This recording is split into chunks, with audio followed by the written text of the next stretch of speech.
विफाकी budget पेश किया गया औरंगजेब साहब की जानिब से। उस दौरान जो है वो अपोजिशन की जानिब से बड़ा एहतजाज किया गया, शोर शराबा है। बजट में क्या महंगा हुआ है, क्या सस्ता हुआ है, लुब्बे लुबाब आपके सामने पेश कर देता हूँ। लौंडे लपाड़े हैं जो मौलाना तारिक जमील के तस्वीर को इस्तेमाल करके वाह सौदा अपना ऑलरेडी बेच चुके हैं। मौलाना तारिक जमील साहब की अपनी तरफ से वजाहत है। ये एक और वजाहत जो है वो बैरिस्टर गौहर साहब की जानिब से आ गई है जनाब, तो इसको करेक्ट कर लें कि ये बेसिकली ये इदारा है जिसने ये ऑपरेशन ग्रेड जो है वो किया है। अस्सलाम वालेकुम नाज़रीन, मैं हूं मंसूर अली खान। अपने रेडियो चैनल के ऊपर आपको खुशामदीद कहेंगे। नाज़रीन, पिछले 12 घंटे में विफाकी बजट जो है वो पेश किया गया। सरसरी साहब ने जायज़ा इसका पिछले व्लॉग में लिया था। थोड़ा सा इसके बारे में शुरू में बात करूंगा और थोड़ा सा इसको एक्सप्लोर मजीद करेंगे। इसके साथ साथ कुछ और भी अहम खबरें हैं। इसमें इस व्लॉग के अंदर 3 वजाहतें हैं, वो भी आपके साथ शेयर करनी है। आप हैरान हो रहे होंगे, तीनों वजाहतें मेरी नहीं हैं, एक वजाहत मेरी है, 2 किसी और की हैं। तो एंड तक इस वीडियो को देखिएगा, चैनल को सब्सक्राइब करना मत भूलिएगा, बेल आइकन प्रेस कीजिए अगर आपको वीडियो पसंद आए, उससे लाइक और शेयर जरूर कीजिएगा। अच्छा जी, सबसे पहले तो कल जो विफाकी बजट पेश किया गया औरंगजेब साहब की जानिब से, तो उस दौरान जो है वो अपोजिशन की जानिब से बड़ा एहतजाज किया गया, शोर शराबा। मैं तो मुझे याद नहीं आता, मैं जब से सहाफ़त के अंदर आया हूँ, कि कभी कोई ऐसा विफाकी बजट हो जिसमें अपोजिशन जो है वो एहतजाज ना करे। इवन इमरान खान साहब के दौर में ये जो मुस्लिम लीग नून और पाकिस्तान पीपल्स पार्टी के ऊपर मुश्तमिल अपोजिशन थी, उस वक्त वो एहतजाज करती थी, नारेबाजी करती थी, हुटिंग करती थी। और अब जारी बात है कि मुस्लिम लीग नून की जब गवर्नमेंट है तो अपोजिशन में पाकिस्तान तहरीक इंसाफ मौजूद है, तो उनकी जानिब से एहतजाज किया जा रहा है। अच्छा, आमतौर पर ये जो इस किस्म का एहतजाज होता है, इसके अंदर जो अपोजिशन लीडर होता है ना, वो नहीं शोर कर रहा होता, वो आराम से बैठे होते हैं। वो अपोजिशन बाकी सारी मेंबर्स वगैरह शोर शराबा गुलगोपाड़ा वगैरह कर रहे होते हैं। अपोजिशन लीडर नॉर्मली चीखें चूखें नहीं मार रहा होता। लेकिन कल ये जरा ये फुटेज देखिएगा, ये उमर अयूब साहब हैं, ये इनके पीछे से बैठ के फुटेज बनी हुई है।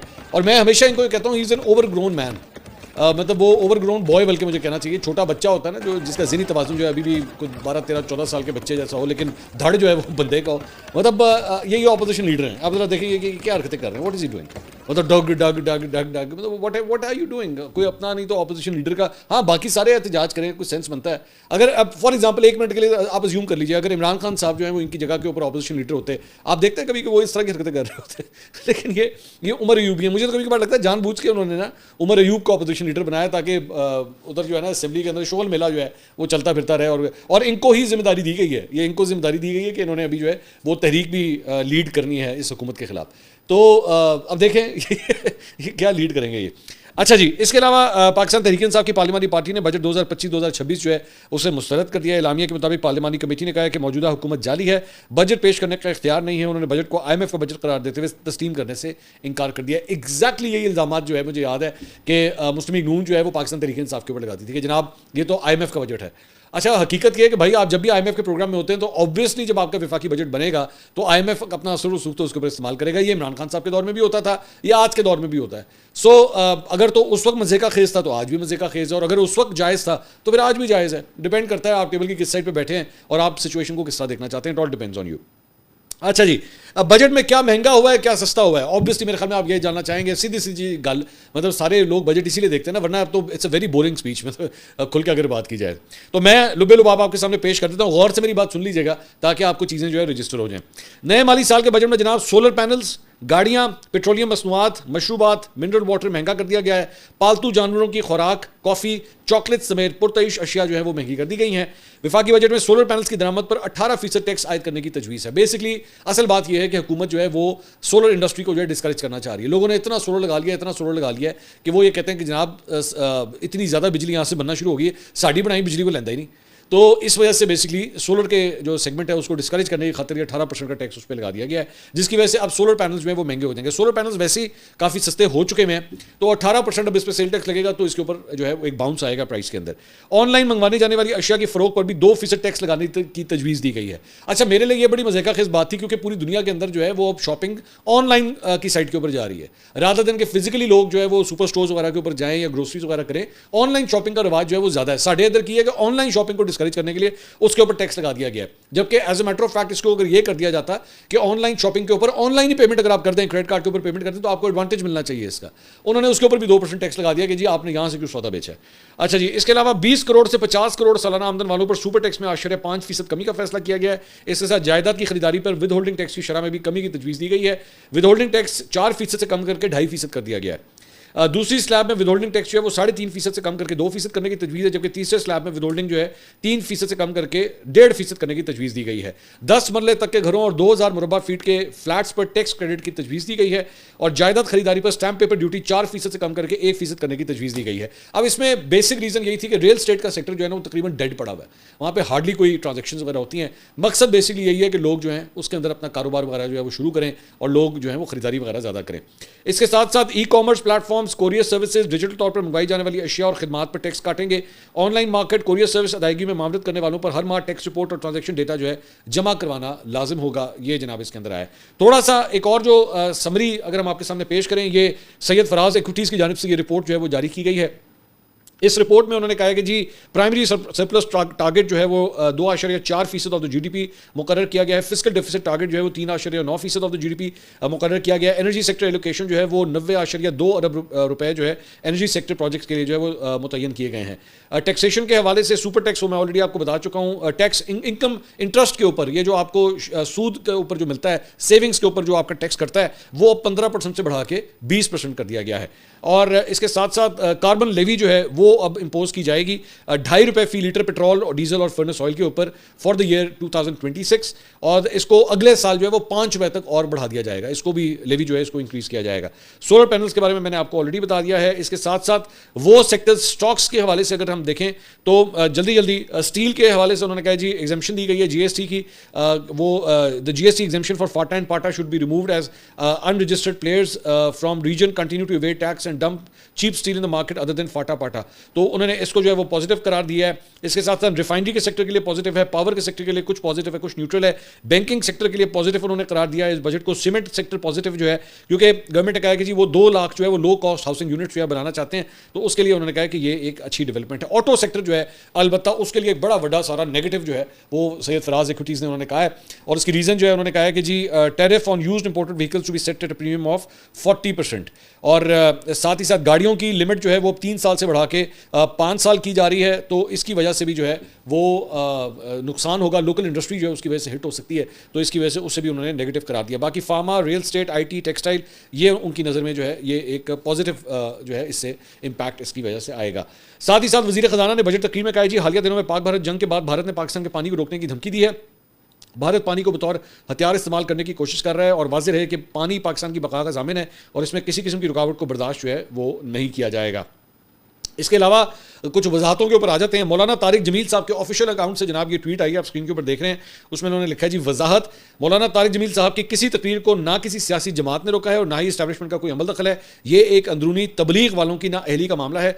तमाम वीलॉगर्स और यूट्यूबर्स से गुजारिश है कि गैर मुसद्दका बातों को फैलाने से गुरेज करें। तो ये अब ये मैं आपके ऊपर छोड़ता हूँ, ज़रा जाके एक दफ़ा देख लीजिएगा ये कौन कौन से वीलॉगर्स और यूट्यूबर्स या जिन्हें मैं कहता हूँ लौंडे लपाड़े हैं जो मौलाना तारिक जमील के तस्वीर को या इस स्टोरी को इस्तेमाल करके पिछले 3-4 दिन से वाह सौदा अपना ऑलरेडी बेच चुके हैं। तो अब मौलाना तारिक जमील साहब की अपनी तरफ से वजाहत आई है कि जनाब इसका कोई ताल्लुक नहीं है ना इस्टेब्लिशमेंट के साथ, ना किसी सियासी जमात के साथ। ये इंटरनल एक तबलीग का मामला है जिसकी वजह से उन्हें तकरीर करने से जो है वो रोका गया था। लेकिन आज ये मैं आपको मैं ना एक छोटा सा होमवर्क दे के जा रहा हूँ कि जाके चेक जरूर कीजिएगा कि किसने मौलाना तारिक जमील का नाम इस्तेमाल करके जो है वीलॉग्स बनाए हैं पिछले चंद दिनों में। एक और वजाहत जो है वो बैरिस्टर गौहर साहब की जानिब से आ गई है जनाब, और वो वजाहत ये है, उनसे एक सहाफ़ी ने सवाल किया कि जी आर्मी चीफ अमेरिका जो है वो गए हैं और पीटीआई ने वहाँ पे एहतजाज की कॉल दे दी है। 14 तारीख को पाकिस्तान तहरीक इंसाफ जो अमेरिका है वो वहाँ पे एहतजाज करने लगा है। तो उन्होंने कहा आप इसको सपोर्ट करते हैं? तो बैरिस्टर गौहर ने जवाब दिया कि पीटीआई ने कोई एहतजाज की कॉल नहीं दी है, ना पीटीआई करती है। बाहर मुल्कों में कुछ लोग कुछ करते हैं, ये उनकी अपनी मर्जी होती है। सहाफ़ी ने सवाल किया कि आप उनको ओन नहीं करते? तो बैरिस्टर गौहर ने जवाब दिया कि पीटीआई की तरफ से ना कोई प्रेस रिलीज ऐसी गई है और ना ही पीटीआई ने किसी को कहा है कि आपको एहतजाज करें, इसलिए हमारी तरफ से पीटीआई की तरफ से कोई कॉल नहीं है। अच्छा, ये जो बैरिस्टर गौहर साहब ये जो सारी बातें कर रहे हैं ना, इसके 3-4 बड़े मुख्तलिफ एस्पेक्ट्स हैं। पहली बात तो ये कि वो जो अमेरिका वाला एहतजाज हो रहा है ना, बैरिस्टर गौहर के अंदर अगर इतना ही तप्पड़ है ना, तो वो जो पाकिस्तान तहरीक इंसाफ अमेरिका की जानिब से जो एहतजाज की कॉल है, उन लोगों को फारिग करके दिखाएं, उनके अगेंस्ट उन्हें शो कॉज नोटिस जारी करें और उन्हें कहें जनाब आपने पार्टी की इजाज़त के बगैर ये एहतजाज किया है, तो उसी सारे फारिग है, आप नहीं कर सकते। बैरिस्टर गौहर साहब ये काम नहीं कर सकते, ठीक है, एक बात। दूसरी बात यह है कि इससे आपको पता लगता है, इससे आपको आइडिया होता है कि आपस में 2 धड़े एक ही पार्टी के, एक वो आपको याद होगा कि एमक्यूएम पाकिस्तान एमक्यूएम लंदन होती थी, तो यहाँ पे भी पाकिस्तान तहरीक इंसाफ पाकिस्तान और पाकिस्तान तहरीक इंसाफ अमेरिका, ये 2 मुख्तलिफ धड़े चल रहे हैं और ये बिल्कुल डिफरेंट डायरेक्शंस में चल रहे हैं। तो आपस में किसी किस्म की कोई कोऑर्डिनेशन नहीं है। एक का दिल चाहता है खुद ही अनाउंस कर देता है, दूसरा कहता है साडा कोई ताल्लुक नहीं। मेरा इस धड़े के साथ किसी किस्म का कोई ताल्लुक नहीं, मतलब इस तरह तो ये पार्टी चल रही है। एक बात। तीसरी बात ये कि मेरे ख्याल में तो बैरिस्टर गौहर की जो पार्टी के अंदर पोजीशन है, मेरे ख्याल में पीटीआई अमेरिका वालों ने तो ये इस काबिल भी नहीं समझा होगा कि बैरिस्टर गौहर को फ़ोन करके उनसे इजाज़त ली जाए कि भाई ताड़ी इजाज़त है कि नहीं है, तुम चेयरमैन लग गया ना, आओ चेयरमैन साहब आपकी तरफ से इजाज़त है कि नहीं, उन्हें पूछा भी नहीं होगा इनसे। तो ये इसी तरह ये पार्टी चल रही है। अच्छा, वो जो वहाँ पे एहतजाज करने वाले होंगे, पीटीआई अमेरिका के अंदर एहतजाज करने वाले, वो मजाल है कि पाकिस्तान आ जाएं, वो पाकिस्तान आके एहतजाज करें, कोई भी नहीं करेगा इनमें से। दे विल प्रेफर कि जी हम वहाँ पे न्यूयॉर्क में, शिकागो में, कैलिफोर्निया में उधर बैठ के ठंडे ठंडे माहौल के अंदर हम बैठ के एहतजाज करें, इधर नहीं आना, इधर नहीं आना, उधर बैठ के आराम से एहतजाज करेंगे। तो ये इनका अजीब से गड़मस मचा हुआ है पार्टी के अंदर, कुछ समझ नहीं आती क्या डायरेक्शन है क्या डायरेक्शन नहीं है। बल्कि मैं तो कहूँगा कि बैरिस्टर गौहर की अपनी पोजीशन जो है वो बड़ी इसमें डामाडोल है कि वो इस चेयर के ऊपर कितनी को देर बैठते हैं, वो खुद एक बड़ा डामाडोल वाला इशू है। अच्छा जी, दूसरा अलीमा खान साहिबा से जो है वो सवाल किया। अब देखें ना, मैं यहीं से अभी मैं बैरिस्टर गौहर की बात कर रहा था, अब जरा अलीमा खान साहिबा की एंट्री देखें। वहाँ पे कल उनसे जो है एक सहाफ़ी ने सवाल किया कि जी आर्मी चीफ अमेरिका जा रहे हैं, तो वहाँ पे सजाद बरकी साहब ने एहतजाज रखा हुआ है कि आप समझती हैं कि इसका इम्पैक्ट यहाँ पर नज़र आ रहा है? तो आगे से उन्होंने कहा जी एहतजाज को आप ऐसा समझते हैं कि पता नहीं, एहतजाज तो आपका आईनी हक है, कहीं पर भी चले जाएं। सो बेसिकली अलीमा खान साहिबा इसको सपोर्ट कर रही हैं, जबकि बैरिस्टर गौहर कह रहे हैं कि हमारा इसके साथ जो है वो कोई ताल्लुक नहीं है। सहाफ़ी ने सवाल किया कि आर्मी चीफ के खिलाफ तो नहीं होता, सियासी लोगों के खिलाफ होता है। तो उन्होंने कहा ये किसने कहा है? किसी के खिलाफ भी हो सकता है। सियासी लोग कौन है? लोगों के नुमाइंदों के खिलाफ हो सकता है सिर्फ। अगर कोई जुल्म करेगा तो क्या उसके खिलाफ एहतजाज नहीं करना? वो तो फिर एक जालिम हुकूमत ही होगी ना, जो फैसला करती है कि किसके खिलाफ करना है किसके खिलाफ नहीं करना। बजट पर उन्होंने फिर किसी ने बजट के हवाले से सवाल किया, उन्होंने कहा बजट पर हम क्या बात करें, हमारा मसला इमरान खान है। तो मतलब पूरी दुनिया जहान के तमाम मसाइल जो हैं वो हो जाए बंद, कोई और इशू के ऊपर बात करने की जरूरत नहीं है, हमारा मसला सिर्फ और सिर्फ है इमरान खान। आगे उन्होंने कहा जी इमरान खान ने कहा है कि मैंने अली अमीन को समझा दिया है कि केपी का बजट पीटीआई के नजरिए के एन मुताबिक हो, और ये बजट तब तक मंजूर नहीं होगा जब तक अली अमीन अपने माहिरीन को साथ लेकर इमरान खान के साथ मुशावरत नहीं करते। अच्छा, अब ये इतनी हैरानकुन बात है, मतलब ये कह रहे हैं कि जी एक पूरे सूबे का, पूरे केपी का बजट जो है वो तब तक मंजूर नहीं होगा जब तक जनाब आप पूरी टीम को लाके इमरान खान से मुलाकात नहीं करवाते। ठीक है, फवाद चौधरी साहब ने इसके ऊपर ट्वीट किया, उन्होंने कहा बजट पास ना होने का वफाकी हुकूमत को क्या नुकसान होगा? बजट पास नहीं होता तो सूबाई हुकूमत खत्म हो जाती है। उम्मीद है इमरान खान को कानूनी पोजीशन पर मुनासिब ब्रीफ किया जाएगा। और ये हकीकत है कि अगर आपकी हुकूमत जो होती है ना किसी भी सूबे की या इवन विफाक के अंदर भी, अगर वो विफाकी बजट या सूबाई बजट पास करने में नाकाम हो जाती है, इस प्रोसेस को कंप्लीट करने में नाकाम हो जाती है, तो इसको तस्वुर ये किया जाता है कि the sitting government has lost the majority of the house. तो अलीमा खान साहब, मैं वही बार बार कहता हूँ ना, पॉलिटिक्स के बारे में पता कुछ है कोई नहीं, बस एम ही बस बयान दाग दिया। आपने अल्टीमेटम देना तो कोई और अल्टीमेटम दे दें, कोई और बात कर लें, लेकिन ये कह देना कि जी जब तक ये नहीं करेंगे तो आपने अभी केपी की पूरी आवाम का क्या कसूर है यार, मुझे कोई बात है करने वाली? आप उनका बजट पास करें, लोग पूरी मशीनरी रुक जाती है अगर आप बजट नहीं पास करते तो। अच्छा जी, इसके अलावा इस्लामाबाद हाई कोर्ट ने जनाब 190 मिलियन पाउंड केस में इमरान खान और बुशरा बीबी की सजा मौती की दरख्वास्तें जो है वो आज समाअत के लिए मुकर्रर कर दी हैं, और इस्लामाबाद हाई कोर्ट के रजिस्टर्ड ऑफिस ने कॉज लिस्ट जारी कर दी है। कायम मकाम चीफ जस्टिस सरफराज डोगर और जस्टिस मोहम्मद आसिफ जो है वो समाअत करेंगे। नैब की इस्तदा पर अदालत ने आज तक जो है वो स्पेशल पब्लिक प्रोसिक्यूटर तैनात करने की मोहलत दी थी, और 5 जून की समाअत जो है वो नैब की इस्तदा पर बगैर कार्रवाई आगे बढ़े मुलतवी हो गई थी। 15 मई की समाअत में नैब को जवाब जमा कराने के लिए नोटिस जारी हुआ था। तो अब देखते हैं कि इसके ऊपर जो है वो आज क्या डेवलपमेंट होती है। 11 तारीख आज लगी हुई है। आपको याद होगा कि वो एक प्रोफेसर, एक अमरीकी प्रोफेसर ने तो ये दावा किया था जनाब 11 तारीख को इमरान खान को बेल मिलने वाली है। वो शायद हमारे कोई पाकिस्तानी साफी होगा, उन्होंने बैठ के मैसेज भेज दिया होगा, और वो गोरे ने भी चढ़ा दिया, उन्होंने कहा हाँ 11 तारीख को जाइए होने लगा। खैर, अच्छा जी, इसके अलावा कुछ इंडिया के हवाले से जनाब बात करते हैं, और वहाँ पे खबर ये है कि ये जो पूरा इन्होंने ग्रुप भेजा हुआ था शशि थरूर की सरबराही में मुख्तलिफ ममालिक का जिसने दौरा किया, मेरी नज़र में तो वो सिर्फ सैर सपाटे करके वापस आ गए हैं। एक वो जगह के ऊपर ये वीडियो देखिएगा, शशि थरूर साहब जो है वो गाना गुना गा रहे थे, उन्होंने बड़ा अच्छा वहाँ पे लोगों को महसूस किया उस महफिल के अंदर, और हल्की फुल्की मुलाकातें की, तो मुलाकातें करके वापस आ गए। तो नरेंद्र मोदी ने जनाब जाके इन लोगों से, पूरे जो ग्रुप था इससे उन्होंने जाके मुलाकात की, जिसमें शशि थरूर के साथ भी जो है वो बड़े गर्मजोशी के साथ मुलाकात हुई। मैं नोट कर रहा था, मैंने कहा जितनी गर्मजोशी के साथ मिल रहे हैं कांग्रेस जो है उनको उतना ही बुरा लग रहा होगा, क्योंकि दे डिडंट लाइक इट कि शशि थरूर जो है वो कांग्रेस की इजाज़त के बगैर इस तरह एक डेलीगेशन को लीड करने के लिए जो है वो चले गए। बहुत से लोग ये कह रहे हैं कि इनका वक्त जो है वो कांग्रेस में थोड़ा ही रह गया, अनकरीब ये भी जो है वो बीजेपी में चले जाएंगे। कांग्रेस से बहुत से लोग जो हैं पिछले चंद सालों में कांग्रेस को छोड़ के बीजेपी के अंदर गए हैं, तो वो कह रहे हैं कि शशि थरूर साहब भी जो हैं वो इनका मुस्तकबिल जो है वो आगे उन्हें बीजेपी के अंदर ही नज़र आ रहा है। इसके अलावा जनाब अरब न्यूज़ ने एक खबर जो है वो रिपोर्ट की, और उन्होंने कहा जी वजारत दाखिला के मुताबिक पाकिस्तान ने गैर कानूनी तारकीन वतन को निशाना बनाने वाली मुर्गिल मोहिर के एक हिस्से के तौर पर इस साल अप्रैल से अब तक 2,16,000 से ज़ायद गैर मुल्की शहरियों को जिनके पास दस्तावेज़ात नहीं थी उनको मुल्क बदर किया है पाकिस्तान ने। और ये मुहिम जो नवंबर 2023 में शुरू हुई थी, खुदकुश धमाकों और अस्करियत पसंदों की सरगर्मियों में इजाफे के तनाजुर में शुरू की गई थी, जिसका ताल्लुक पाकिस्तानी हुकाम ने अगवान शहरियों से किया था। हालांकि इस दावे की हिमायत के लिए कोई अवामी सबूत फराहम नहीं किए गए थे। वजारत ने बयान में कहा है कि 1 अप्रैल 2025 से अब तक कुल 2,16,103 गैर कानूनी गैर मुल्कियों को वापस भेजा गया और ये मुहिम जारी है। जब अक्टूबर 2023 से गैर कानूनी गैर मुल्कियों के वतन वापसी के प्रोग्राम के तहत कुल 11,02,441 गैर कानूनी गैर मुल्कियों को वापस भेजा गया है। वजारत दाखिला ने कहा कि वतन वापसी के अमल में शामिल अफराद के लिए खुराक और सेहत की देखभाल के इंतजाम किए गए हैं और खवातीन, बच्चों और बूढ़ों के साथ वक़ार और एहतराम के साथ जो है बर्ताव किया जा रहा है। उन्होंने मुतनब्बे किया कि जो भी गैर दस्तावेजी गैर मुल्कियों को मुलाजमत या रिहाइश के साथ मदद करेगा उसे भी कानूनी कार्रवाई का सामना करना पड़ेगा।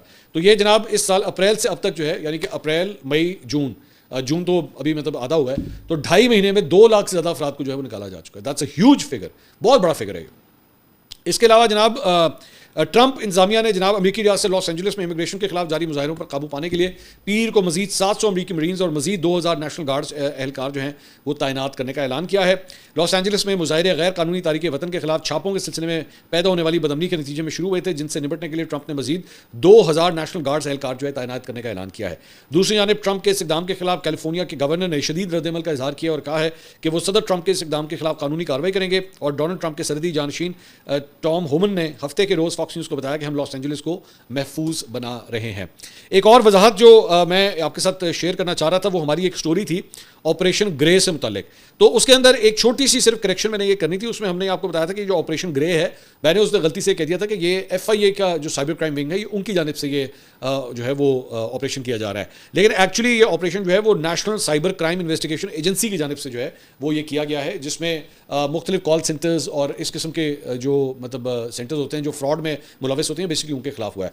तो national cyber crime investigation agency इन्होंने किया है। वो पता लगे मेरे अगेंस्ट ही कार्रवाई हो जाए तो इसको करेक्ट कर लें कि ये बेसिकली ये इदारा है जिसने ये ऑपरेशन ग्रे जो है वो किया है। अगली वीडियो में आपसे दोबारा मुलाकात होगी। अल्लाह हाफ़िज़।